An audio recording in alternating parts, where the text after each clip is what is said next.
morning and good afternoon, everybody, and thanks for joining us today for our special SecurityStudio webinar. Super excited to have some familiar faces here on with us today. And so before we get started, just do a couple of housekeeping notes. If you're hearing me okay and you see our faces, if you can just hit that hand raise button for me. Okay, perfect. So everybody's hearing us and seeing us, so that's perfect. We're going to get started here. So my name is Frank Gurnee. I am the channel director here at SecurityStudio. Been in the MSP, IT, networking, all that good stuff for many, many years. Helped start a company called Chartech, was with a company before that called Covad Communications. Helped create Vertical Action, which is a web marketing company in the MSP channel. And so lots and lots of fun stuff been doing over the years. And with that, Jesse Miller, can you introduce yourself as well? Yeah, hey everyone. Jesse Miller with PowerPSA Consulting. It's a little bit of background for me. I started 20 plus years ago in technology and carrier service operations. So had a really detailed background in terms of large scale operations. And I think that primed the pump, so to speak, for what I've been doing in the MSP community today. Started with a 5-person trunk slammer about 15 years ago.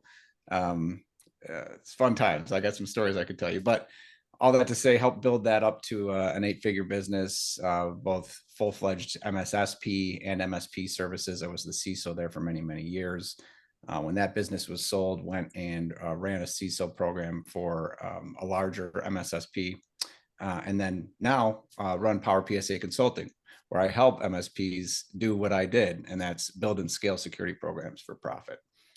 So that's me. And of course, you all know Wes Spencer. And if you don't, where you been? Wes, introduce yourself. Hey, everyone. It's great to be with you. You got Wes Spencer here. I'm currently chilling in a hotel. I was just taking my boys out on a nice 100-mile bike trip. We had a great time and got in late last night. So I'm in the middle of nowhere in Alabama. Don't ask me where because I can't tell you. But hanging in a hotel for this webinar, so it's gonna be fun. But I'm a security practitioner by trade, have been my whole career, and have been really in the MSP channel since maybe 2016. I was one of the co-founders at Perch Security that ConnectWise bought in 2020, and doing a lot of stuff now. I work with CyberFox as their VP of security strategy, and also the founder or co-founder of Empath, which is a training platform for MSPs looking to be better at cybersecurity. So it's really great to be with you. I'm passionate about today's topic. Love MSPs. This should be a super, super fun conversation. Yeah, fantastic. So everyone, we have a really fun style today. We're going to be doing more of a video podcast type style. So the three of us are going to be talking about the subject matter here. And really, at the end of the day, what we want to do is help MSPs kind of move themselves into this kind of new evolved way of doing business, right? So to get started there, and one thing I'll mention before we get started, you do have a Q&A tab there on your webinar program. We will be answering questions live at the end, or so towards the end. So feel free to put in your questions there as we kind of go through, and we'll answer those at the end for you.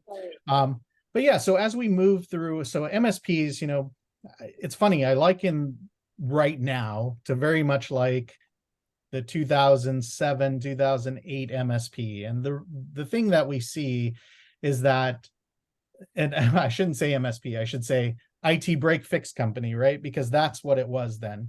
And everybody kind of found that they had to evolve into becoming an MSP.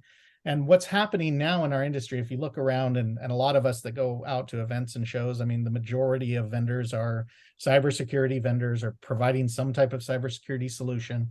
The writing's on the wall. It's no different than back in 2007, 2008, when every vendor was a PSA tool, it was a RMM tool, it was a BDR tool, right? So today it's, SIM, SOC, XDR, MDR, whatever. It's all of these flavors of things. So there's this real kind of real parallel that I see today happening with MSPs and of what was then and what is now. And there's this evolution happening. And so with that, SecurityStudio, we kind of coined this term MCSP, which is kind of the middle ground for managed service providers, because today a lot of MSPs think I need to be an MSSP, right? Because that's the only thing that they've known other than MSP. And the likelihood of an MSP becoming an MSSP is it's not impossible, but it takes a lot, right? It's a lot of investment. It's, building out a SOC, building out a SIM. And the reality is, I think most MSPs are going to fall into something in between, which, like I said, MCSP, which is Managed Cybersecurity Service Provider. To me, that makes a lot of sense. What do you guys think about all of that before we get started? I got a hot take for you. Sure. I am actually of the opinion that we need to do away with the term, the differentiation between MSP and MSSP. Right. And I think because of the way technology is so broad these days, we're going to continue to create alphabet soup and make it more confusing for the consumer. Now, I think I would like to see companies that are managing an array of technology referred to as a simple managed security service or a managed security or managed service provider, excuse me. So MSP, I think, should be the blanket term. And I think as people talk about MSSPs, what you're seeing is that your traditional MSSP is really more pivoting into what we would call an MDR, a managed detection and response provider. So somebody that is providing a set of detection tools and the people to run it. And so I would prefer to see siloed MDR providers in specific disciplines managed by an MSP who kind of manages the customer relationship, is more of a business process and technology process integrated partner with the company, and then manages all of those MDR providers to give a uniform presence to the company. Now, that is a hot take, so I'll let people poke holes in that. Well, and I see that point, right? But at the same time, I think that there is a differentiator that has to be made, right, between all of these things. And the reason I think that is that, just like an IT break fix company to MSP, and where I kind of started this conversation, right, there's a big differentiator between those two. And when you look at, what your traditional typical MSPs are providing, remote monitoring and management and some other, a number of services, if they don't evolve into a cyber, or they don't want to, or they whatever, that's still an MSP, right? So as folks evolve into providing additional services through MSSPs, through whatever, I feel like they are graduating into a different type of MSP. Mm. And that's really why I think that, there is that differentiator. Mm. Any thoughts? This goes a little beyond, I know today's topic, it's really healthy conversation, is I'm personally, to take another hot take, even hotter, I don't even like the term MSP, right? And the reason I don't like it is because whenever I'm trying to describe to others that are not in this industry, the folks that I serve, I'm like, it's called the MSP, stands for Managed Service Provider, but it's IT. And they're like, wait, but there's all kinds of managed service, right? Whereas like healthcare, I'm a healthcare provider. I understand that's in the healthcare space. Like, so I think I've never been the world's biggest fan of like MSP in the first place. But I think to both of your points, regardless of what we call it, we do lack standardization on what exactly an MSP is. We know there's no barrier to entry. That brings up the conversation that we're not going to talk in depth about today of like, should MSPs be regulated? There should be some minimum standard. I think many people would argue yes. But then it comes into the tougher question of, well, who is the standard setter, right? Who becomes the arbiter of truth of what an MSP is? And I do agree with you, Jesse, in the sense of like, the difference between an MSSP and an MSP, and really MSSPs are becoming, just like you mentioned, just MDR sort of Overwatch. I do agree with that. I think that's happening. I also think the challenge of MSSP as a whole is they traditionally only wanted to go after the large market. You pull up in a phone book, any MSSP, by the way, a phone book is this thing you millennials that like in Gen Z years that you actually look people's numbers up. You go look them up. And you say, well, do you serve, a client base of like 75 employees? Like, oh, no, we have a minimum standard of like 150K a year. You'll never hit that. So they don't even match the market of who we're trying to serve. And I think MSPs, the last thing I'll say around all of this is MSPs are also, as you said, naturally and because of survival, having to become the security providers and the ones that help clients go through that journey of security maturity and overlap and map to compliance requirements and supply chain requirements. Like, this is the new age of MSP.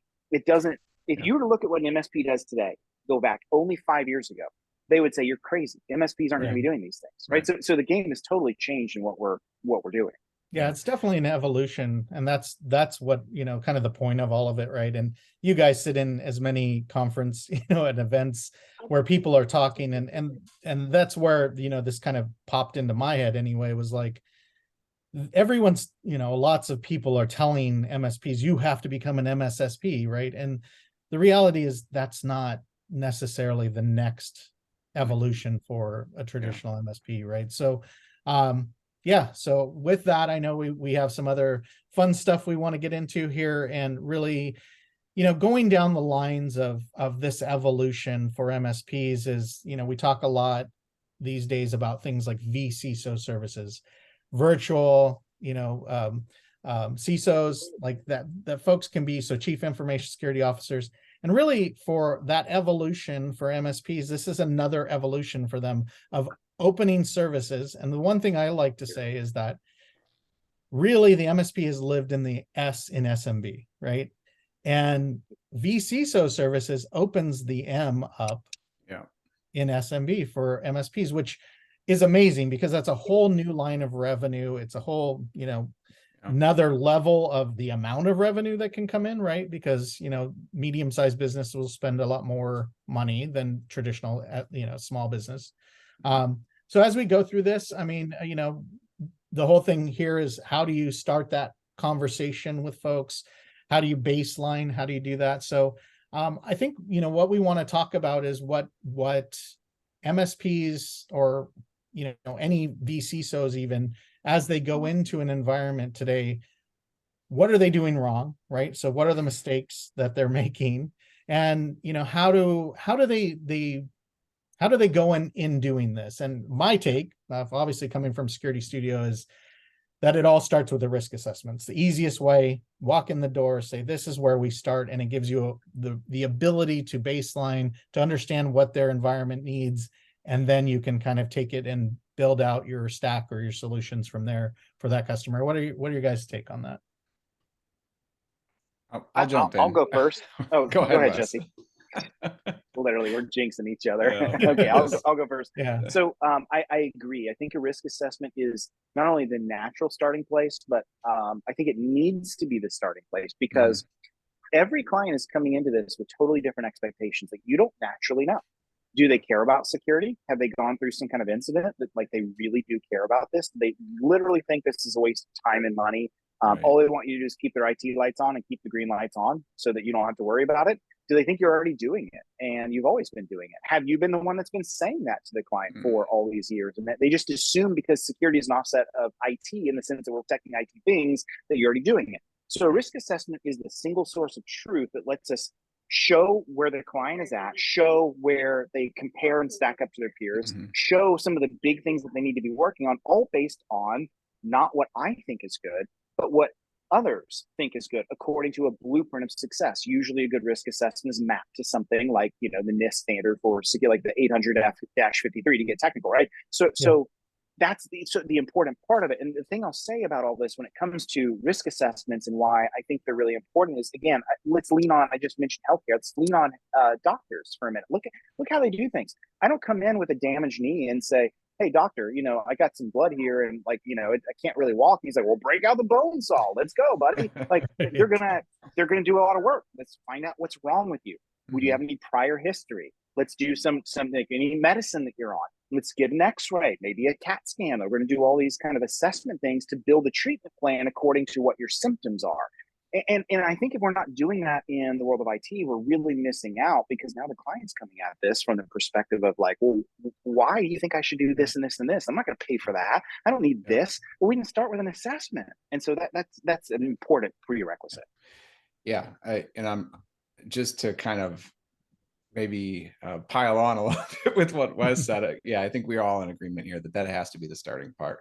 But doing it wrong. Just to answer your question, Frank, I think we all alluded to this. I think giving this strategy away for free is something that people are doing wrong. If you follow me on LinkedIn, I'm a big proponent of you should be offering vCISO services as the core component of your stack, because how do you do risk? How do you run a program if you're not getting paid to do those things for your client? So I think not getting paid for doing the strategy that you're going to inevitably be drawn into doing anyways is a big problem. And then I think also, you know, misrepresenting, you talked about that, Frank, your security services or your IT services as full-blown security services, you're accepting client risk when you do that. Yeah. So that's another big mistake. You don't want to do that. And again, source of truth says, no, we're not doing this for you, or yes, we are, right? And yeah, those would be the two things that pop into my head when we say about doing it wrong, so to speak. Yeah, and Wes, I think you made 2 points as well, that I want to speak to, and one, the client thinks you're doing it, right? And that's the reality today for MSPs. We went in as MSPs and did a amazing job of selling our services. Hey, we're going to be your IT department. We cover all your technical stuff. We handle it, right? And so all these breaches are coming and all this news is happening. And what's your client doing? They're just, oh, well, I'm cool. I got XYZ MSP. They're, you know, they got me covered, but we haven't been covering this part, right?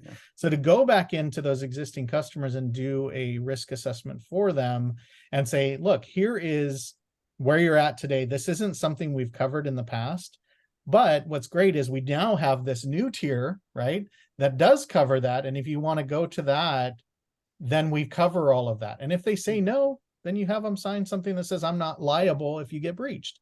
So you cover yourself in doing something like that, which I think is super important for MSPs to go back out to their customers and do that. The second point is the risk assessment itself is really a lot like a network assessment, in the sense that that's what you always did as an MSP when you went into a new environment. So you have to look at it the same way, right? So every time I go into a new environment, not only am I doing a network assessment, but I should be doing a risk assessment on that customer to understand not only their risk, but my risk as the MSP taking on that customer, right? So those were a couple of really good points. Yeah, so, you know, another thing when we talk about mistakes that MSPs are making really is the thought that there's this easy button, right?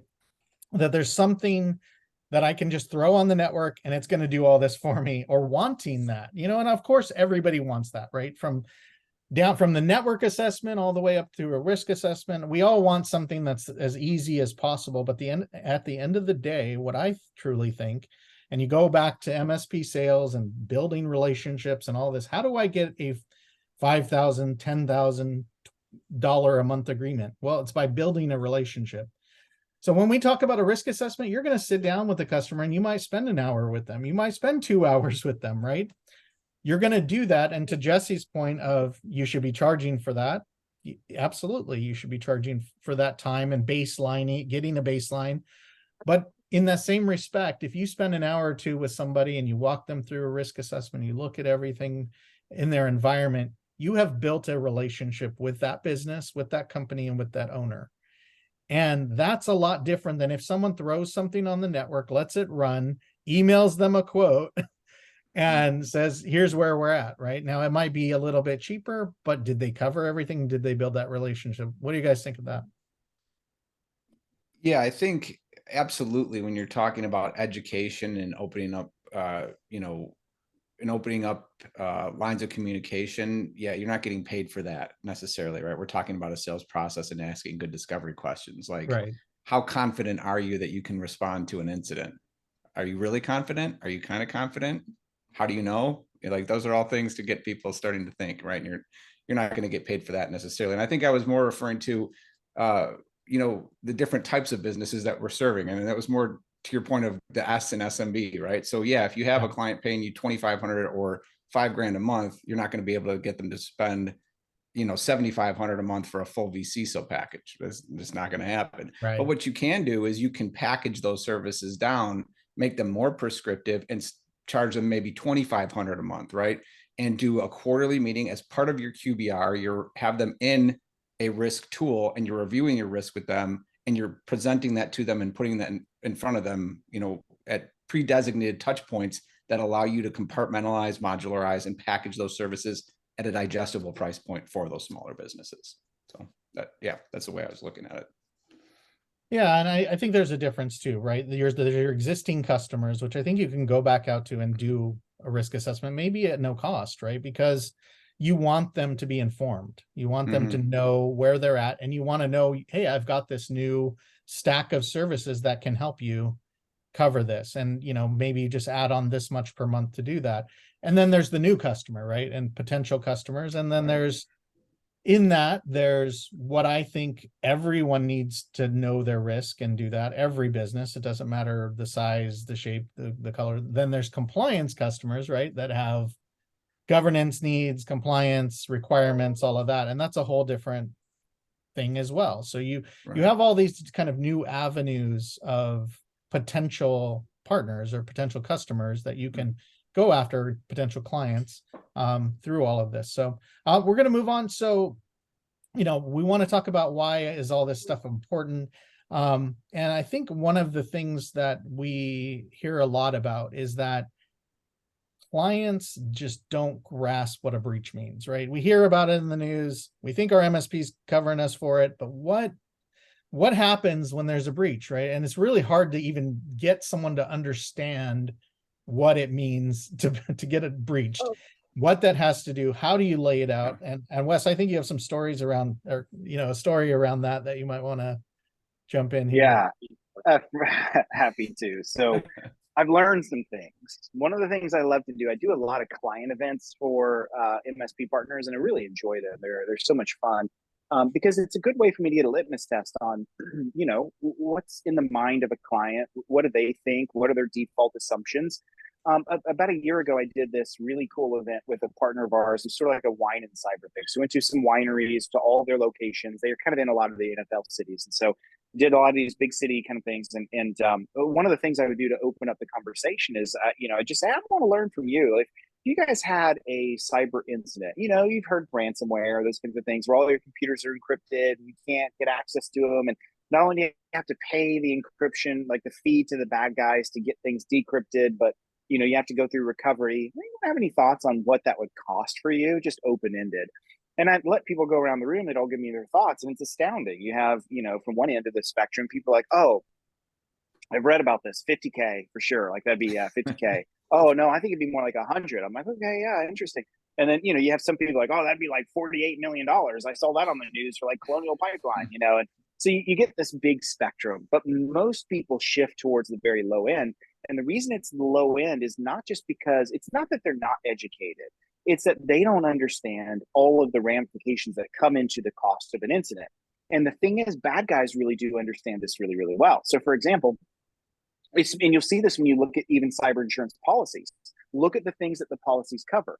One of the things I'll say to a client is, did you know on average, a ransomware attack is going to cost you at least 16 days of outage time, not counting slow restoration of other services? What would it do to your revenue if half of it was slashed in half for the month? Let's say you're making, I don't know, 500K a month, $1 million a month in revenue. What happens when that's slashed in half? They're like, well, I hadn't thought about that. I thought it was just paying the ransom to get recovered. Yeah, no, it's way more than that. The reason people pay for a ransom is because it's a deal to them. It's way cheaper to pay the ransom to get things recovered, right? But the bad guys have realized that we recover really quickly from ransomware because of the data backup. So what do? They steal our data.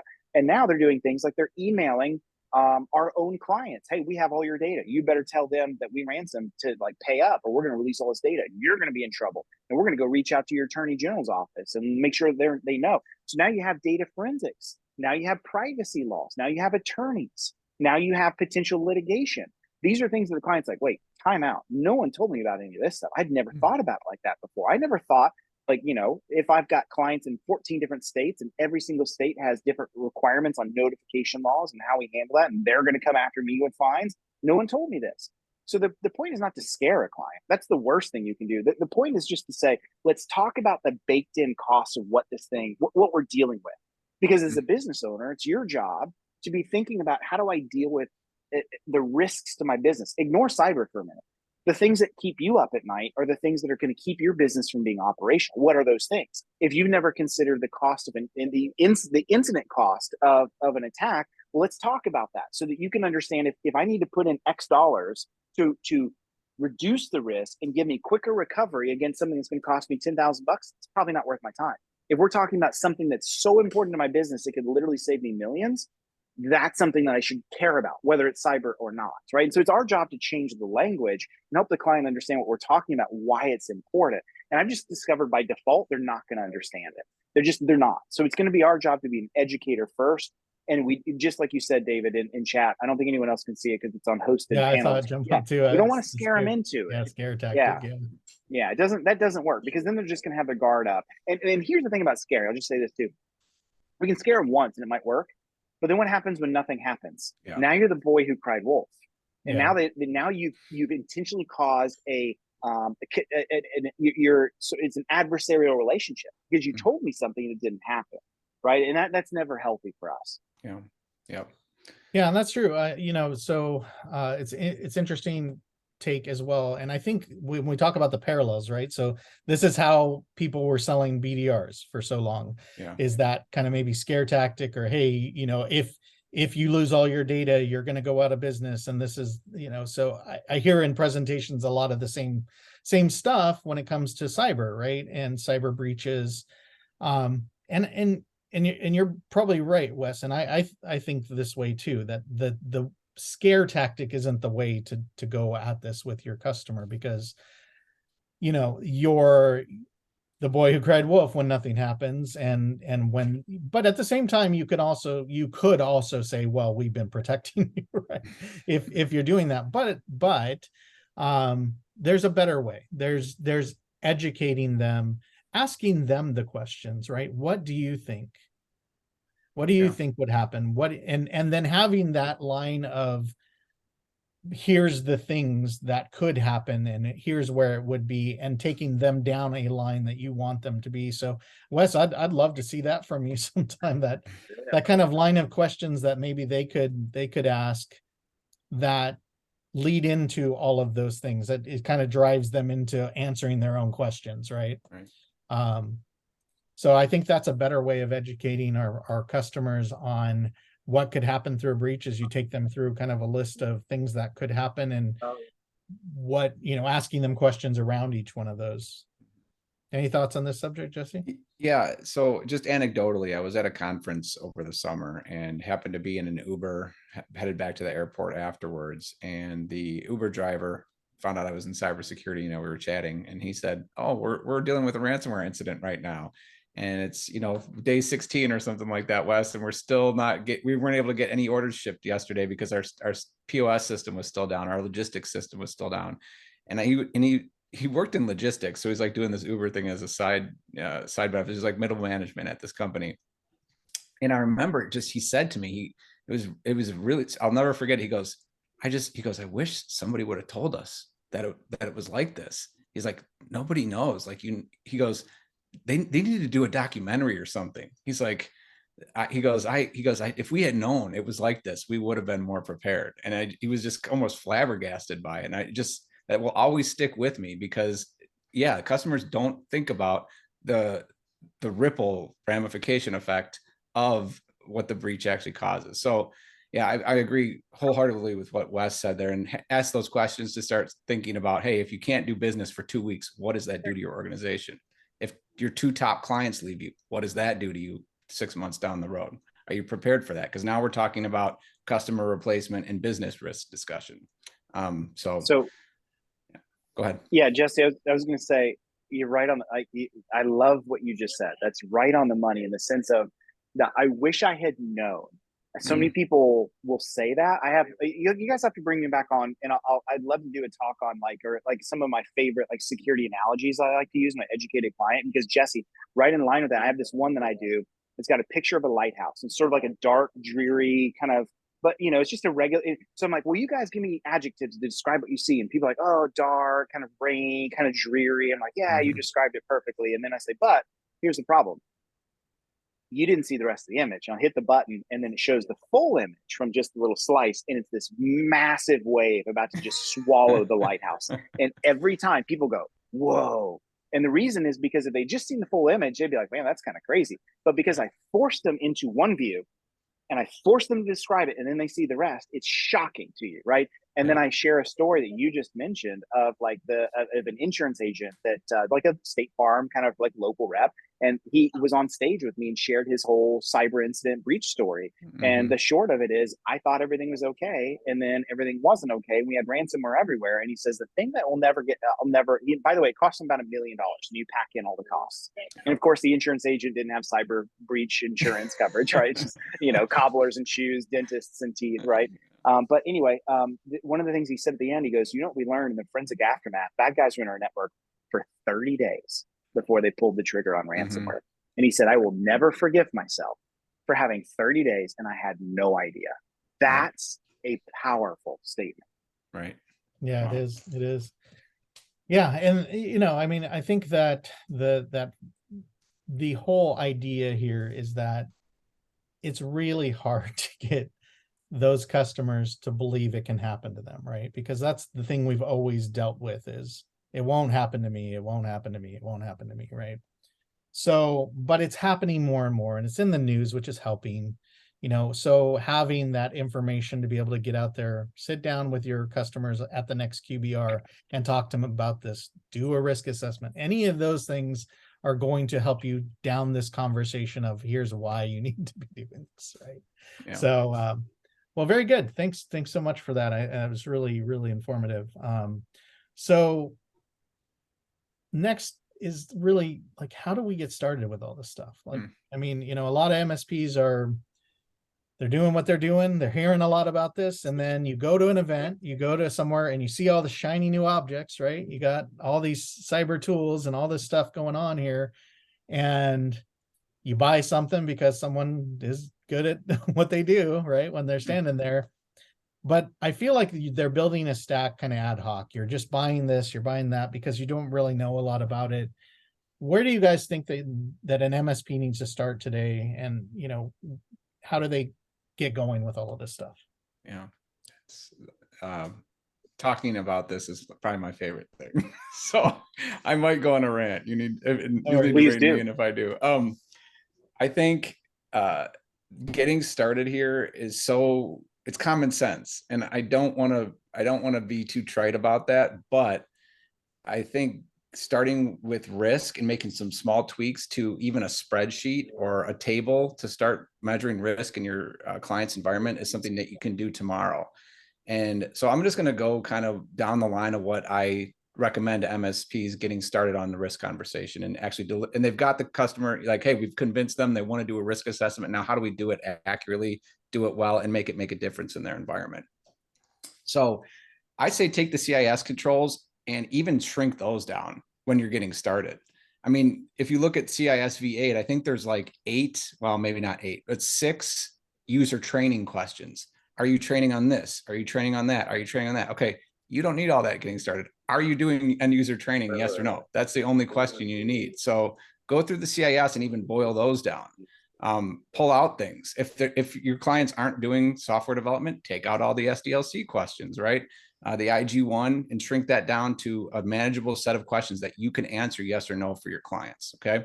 Take those and then weight them. So high, critical, low. Do a basic impact analysis. Is this control a high? Would we recommend this to every client?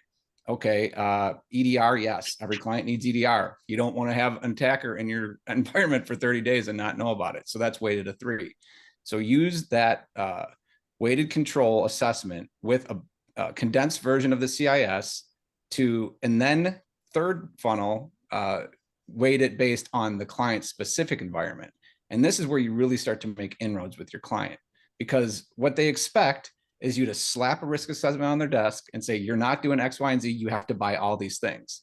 Well, when you weight it to their environment, you come in and you say, okay, this is a critical control for healthcare. Well, you're not healthcare. So we're going to put this on the back burner and we're going to recommend these top 3 things that you do.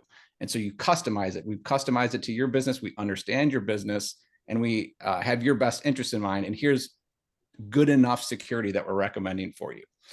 As part of that, get a list of their line of business apps and use that to inform your weights, right? Do an attack surface analysis. Okay. And again, it's common sense. Is it exposed to the internet? Is RDP turned on? Things like that. What SaaS apps are you using?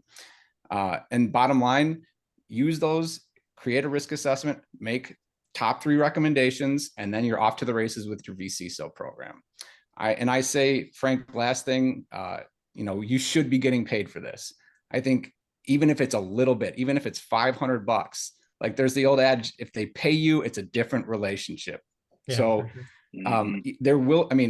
there will be some clients who just refuse to come along and they won't see the value. And those, maybe you have to do a free one to indemnify yourself in case of problem and get them to sign off. But I always say charge them about 80% of their monthly. So if your client's paying you $4,500 or $5,000 a month and you charge them 80%, hey, we're going to do this deep in-depth risk analysis. You show them some examples of how detailed it is. We're asking to pay a couple $1,000s so we can help secure your environment. I think any good relationship is going to go for that pretty easily, right? And that's under committee approval. If you're dealing with mid-market clients, it's a rubber stamp. So I will stop my rant, and that's kind of how I see it. And I'll let you guys talk. So if I may, a couple of things I'll just follow on. That's awesome, Jesse. It's really, really good stuff. So one thing I think MSPs feel reluctant to have that conversation is that they've never done it before. And they've had the client in front of them for months, if not years, and they think, well, how am I supposed to come in out of the blue and say, hey, you got to do this paid assessment, out of the blue? And they're terrified the client's going to say, what? And what are you talking about? And you've already been doing this for me. Like, this is ridiculous. I'm not a business fan. It's like you're breaking me over the coals. So one thing that I think will really help for you on this is don't rush. As important as it is to do these things, don't rush into it without having done this on your own MSP first. You hear us all talk about this. Eat your own tacos. Do this job yourself. But here's one of the reasons we should say more when we say you got to do it on your own, is because then the conversation becomes like this. Hey, Miss Client, we want you to know at our MSP, one of the things that's been happening is security has become really important for businesses like you and I, that we are now a target. Bad guys are going after us. We may think that the bad guy, we fly under the radar. Well, do you know for the average Russian, they make about $11,000 a year. That's their annual salary. So if they can come after your business and ransom you for $75,000, they've made, 5 times their annual salary. They're rich as kings. So you're not too small for a target. And so we've recognized that. And one of the things we've done is before we've talked to any client, we've done a full assessment on ourselves first. And we realized that we need to do some things on our own. And so we've gone down a risk assessment journey. It's taught us a lot of things. Here's 1 or 2 major things you might point out to the client. It's been big for you. And say, now that we've done it for ourselves, we're bringing every client in this journey with us because it's that important. And what you're doing in this situation is think about the conversation like a rope. I can never push a rope. It'll always fail, but I can pull a rope with me. And I use that all the time when I talk to folks about this, is what you're doing is you're getting clients to follow you in the journey that you've gone down. So I just want to share that because everything Jesse said is exactly right. If you feel like you lack the authenticity for it, recognize that you begin the journey yourself and you build the authenticity and you pull them with you, right? So do that. And the other thing I'll encourage you to as well is that it may feel like every client is a unique unicorn and they want to be told that they're a unique unicorn. And to some degree that may be true, but here's an analogy on how to make the risk journey a little bit more approachable for you is yes, there's great tools out there that will help you, like SecurityStudio. I would use them. It's a great tool to make this easy. But from the client perspective, they may feel like they want unique attention to them. Here's the analogy. If I go in and I get a suit, and what I want to do is I want to get a suit that's really well tailored for me, right? And all my wonderful curves. And so I go in and I want to find a bespoke shop that's like going to measure me up and tailor me just perfect, and ask the right questions and measure me. On the reality though, they take all these data and details. What they're doing is they're going to the back room. They're picking a suit off the rack. Oh, you're a 42 long. We know exactly what you are. They bring it in. They say, this is the perfect one for you. And they make just a couple stitches here and there, just tuck a couple things up, and off they go. And they sell me a suit that they sold for 10 times more than I would have been willing to pay for had I not had the bespoke experience. In security, you're kind of doing the same thing. What you're doing is you have the tools like a SecurityStudio to ask the right questions, to know the things to do. That's your back end off the rack. but on the front end, the way you present it and some specific questions that you ask across the journey will give them the unique tailored experience. Did you know with banks like you, we see this? Did you know with customers at your revenue size, you should be doing these things, right? So if you do that, all of a sudden it becomes like, oh, I can actually do this, right? It is a standardized process that the tools allow you to do, but the way you communicate it oftentimes is that bespoke experience that really gives the client the understanding. So just want to throw those things out there because I think it'll really help. Yeah, and I think a vCISO is really like a consultant, right? At the end of the day, you are coming in and you're giving that experience of one-on-one experience with someone, and you're taking them through what we said earlier. There's no easy button, right? We always like to say we sell hard work, because you are sitting down and you are talking with people, you're asking questions, you're having to find out information to give them the best, overall experience and potential security that you possibly can. So, and Jesse, you had something to say there too? No, that's exactly it, is when you're doing those custom risk assessments, right?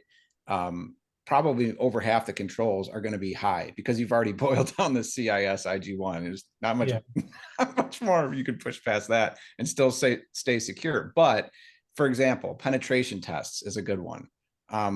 Does a business that doesn't have any security controls, are we looking at a penetration test year one and they have no regulatory need for it? No. Right. If we put it XDR, SOC as a service, SIM, vulnerability management, and a bunch of other detection tools in their environment, that's good enough security. And we tell them that, hey, we'd love to see you guys get to this point, but you don't have a regulatory need, and we don't see a business case to go spend 10, 15 grand on a risk or on a pen test when you're already having to make these expenditures additionally for your environment. And that goes a long way for a business owner when they understand that you're thinking about it from a risk and a spend perspective, just as they're looking at it. Or your partner, and that makes a lot of sense. I mean, where the MSP starts really has been so many times, right? They always start with the tools, which is not where you start in this environment. Really, you have to get the education first. And SecurityStudio, we're helping our partners through our CVCISO certification, 10-week course. They take that and really they get a good understanding. They come out as a vCISO, which is really cool. And then, to your point, Jesse, earlier, as far as like the actual assessment itself, we just launched our S2 Go assessment, which is kind of a lighter weight assessment, kind of like what you're talking about, where you could take someone through, essentially 88 questions, get a report, get a roadmap, right? That tells them the things that they need to do, and you can then provide those tools to them very simply and easily. So we're trying to make it as easy and seamless to educate and empower and evolve, a bunch of E's there, evolve the MSP to that next level that we kind of talked about in the beginning. So with that, I mean, so like our next point really is like mapping services and controls and all of that good stuff. And, I just kind of mentioned the roadmap feature we have, which really automatically spells out, here's the things you need to be doing. Here's the projects you can do or potential services that you can provide. You can map those to different services. Like, here's all the things that you said no to in a risk assessment, essentially. And here's the things that you need to be providing as far as your stack is concerned. So just like we've been talking about, I feel like you start with going in and looking at the environment, just like you did a network assessment before, and then you map that or look at that as far as the services are provided.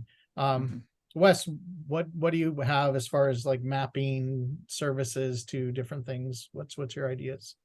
Yeah, I mean, a few different things. I think there's a lot to say on this. One is you as an MSP yourself, you got to know what you're capable of offering and what things you just got to find a partner for, and there's nothing wrong with you, for example, saying, well, look, I'm a sub 15 million, sub $20 million MSP. There's just no way I'm going to build out a full security operations center on my own. Just can't do it. I mean, and think about it. The cost, I mean, as someone who built a SOC with others at Perch, I can tell you the minimum skeleton crew for a security operations team 24/7 is like 13, 14 people. You better Yeah. pray no one gets sick and no one wants to take vacation, because that's minimum. Those folks are, anywhere from $75,000 to $150,000 just for the cost, let alone tools, all the other things that go into it. So you're talking a multi-million-dollar investment. Most of you can't do that.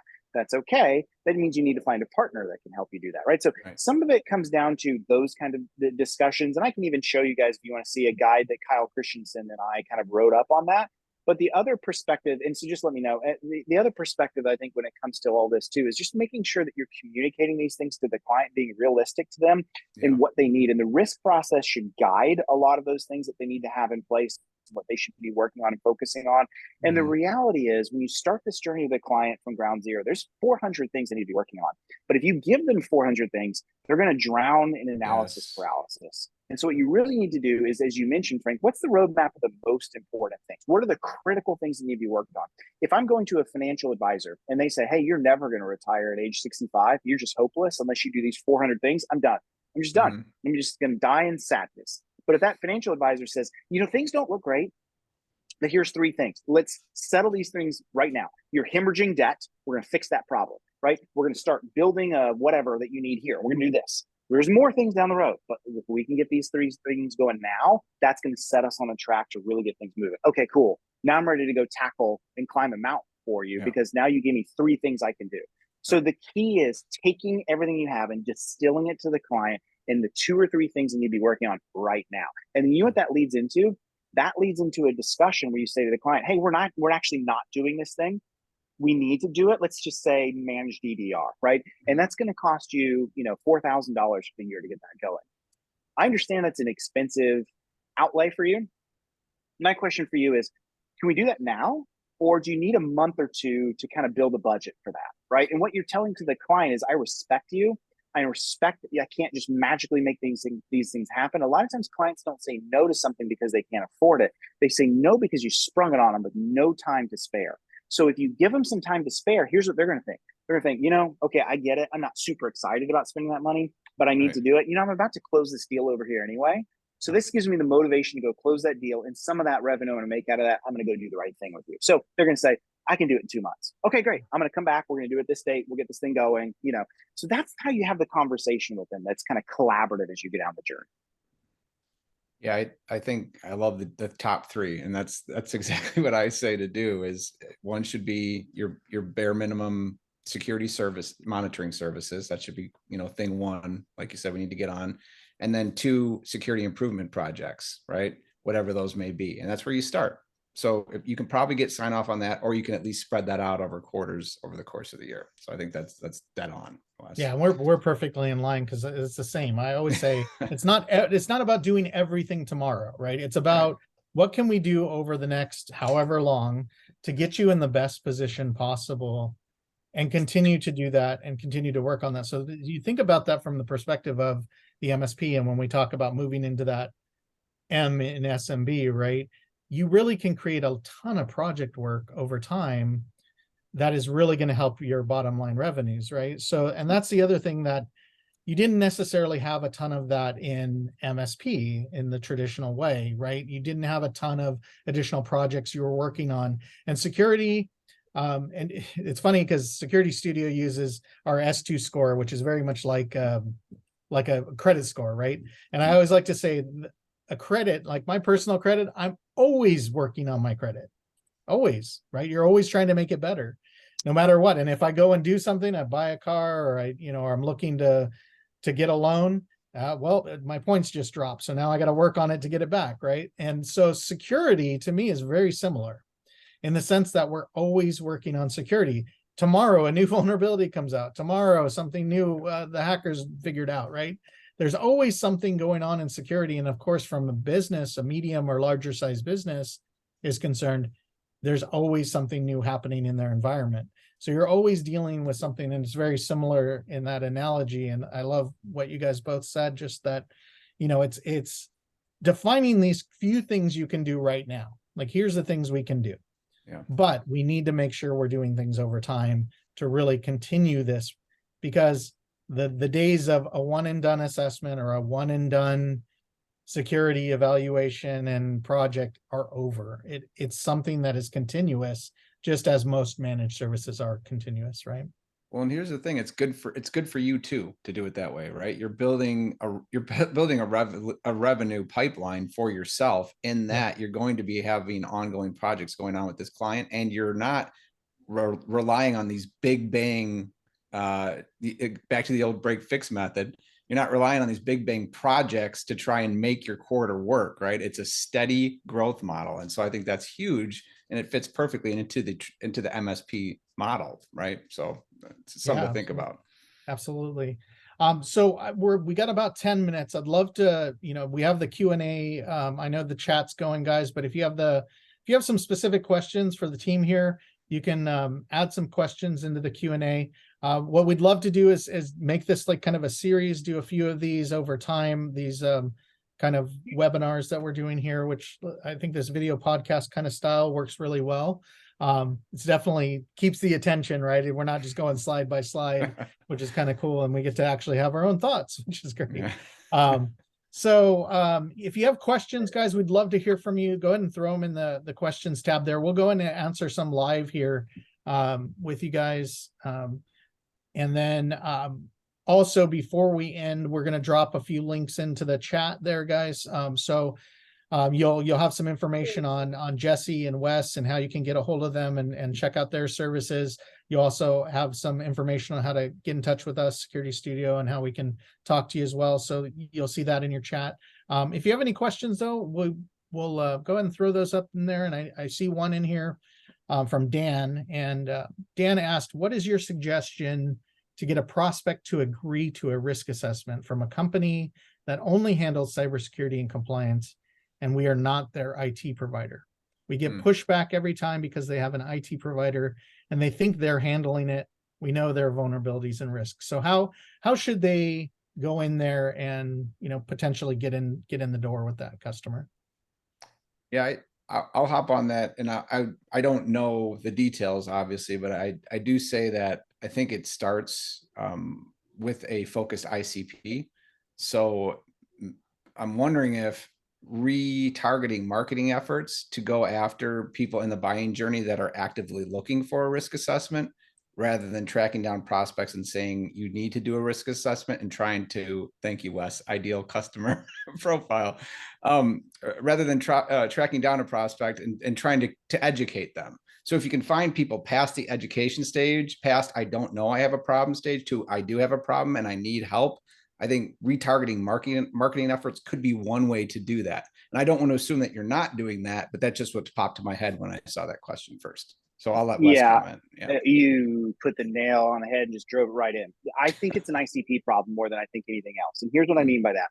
Where I see success in folks that are only doing like security, compliance, GRC, governance, risk compliance, that kind of stuff for a client, typically that's like a mid-market. When Frank, you mentioned the M and SMB, that's usually, in my experience, 500 clients and up. I'd love to know from that person if it's a smaller client, because it probably is, because the smaller client is thinking, I have one budget for this, and I might be able to pay more if I can be convinced, but they've got to handle everything for it. Whereas in the world of co-manage is a lot different. Let's say you're talking to a bank, and that bank has 500 people in the bank, and they already have IT running. So then the conversation becomes, hey, I'm so glad you have IT running, because that's wonderful for you. It's really important for you to have those things in place. But, when it comes to security, when it comes to like a lot of times people will split it up. We can do security for you. We can do cloud for you. We can do like desktop routers, firewall switching kind of stuff for you. We can do, there's a number of things we can do. And a lot of times the conversation becomes, where do you have expertise and you're really good, and where can you outsource, and should you outsource some of those things? Because 500 people is just not enough to do it all. And we happen to focus in risk, and we can help you in that journey. So I agree with you, Jesse. I think it's probably an ICP problem. And you just have to understand what's going on in the mind of the client when they give you that reaction back is you already have that being done by those IT guys. So like and now you've got a competitive issue at play where you're going to create a lot of hostility between you and the IT provider, because the second you have that conversation with that potential client, if they trust that MSP on the back door, they're going to go ask the MSP about it, or whoever the client is, the provider is. And you say, yeah, you don't need those guys. We're already doing all that for you. So now I think what the conversation should be with a smaller client is, can we help you understand kind of where you're at? Can we do an assessment for you so you can really check and see where you're at with all of this, right? And the reality is you may need to be doing all IT and security for that client because they're smaller. So that's kind of what I think about. Back to my one in the bucket for MSPs across the board, and then MDR providers, right? So it's Right. yeah, it's Yeah, and I think Stephen made a good point too. I mean, you could potentially reach out to the MSP and look for a partnership opportunity there. that's You a know, good hey, point. Yeah. we'd love to talk to you about how we can partner up and provide this service to your customer, and going in from that angle. So that's potential. You know, especially if the MSP isn't doing it today, right? And that will it could probably tell you a lot about if you even have a chance, because if they're Right. like, no, we don't need that, we do that for the client, you already know that they have the inside relationship and they're going to be looking to push you out. And so it's maybe not worth your time at that point. Yeah. And I think too, right. The barrier of entry for this is shrinking. And so I think MSPs that are forward thinking about this right now are going to position themselves really well, because you know, we're getting to a point where certain regulations in specific industries, even 50 to 100 user clients that never used to have to think about this, now are realizing there's no way we can economically do security for ourselves. And so, yeah, shifting the ICP to go after those clients who are saying, hey, we need this and we just need to find somebody to do it. That's maybe the way to go. Yeah, absolutely. We had another question come in. So, when funds are low, how do you manage hiring employees in an MSP when you don't have the clients just yet? Seems like a chicken and egg issue sometimes, or at times. You need clients to grow, but you also need employees for that workload. I guess it's, where do you spend money for MSP startups? So that's the question. Flip that slide up, Wes. Flip that slide up. This is where we should show it. Let me get it. Let me get this. So you do have that problem. That's a very common problem I think everyone has. Let me pull this out so you can see it. One of the things I did with Kyle Christensen is sort of mapping for MSPs. Now keep in mind, what I'm about to show you is not 100% across the board. Some clients fall into this, some fall out of it, and that's okay. It's just a baseline for you, okay? So then I've said that. This right here is sort of where did it go? There it is. According to your revenue levels, these are some things on where you should be. So going back to that question, if you're in the 1 million or under 1 million, you're in what Kyle and I call this, Kyle Christensen from K7, kind of call the owner hustle. You're usually around 5 employees. You know, the owner is the owner's kind of doing everything, right? They're handling risk, they're handling IT, they're handling sales, they're handling account management. They're doing all those things, right? And that's part of the game. Your tool stack is immature, not meaning that you have a bad tool stack, but you're not sure that everything you have is necessary. You may have things that like the client doesn't have, but you have available for them, and you don't have like a process to make sure they have everything that you need. I'm not going to go through every single one of these stages. You're welcome to screenshot this if you want to use it, or reach out to me and Kyle. I'll be happy to talk to you more about it. But this is a general kind of approach to all of it. So going back to that question of chicken and the egg and the $1 million, $2 million stages that I would answer. Well, there's a couple ways you handle this. One way is you might just, like the way startups do this is sometimes you can take funding or you get a business loan and you go hire for all this and overscale yourself so that you can grow into that, right? That's typically the way that SaaS companies do this.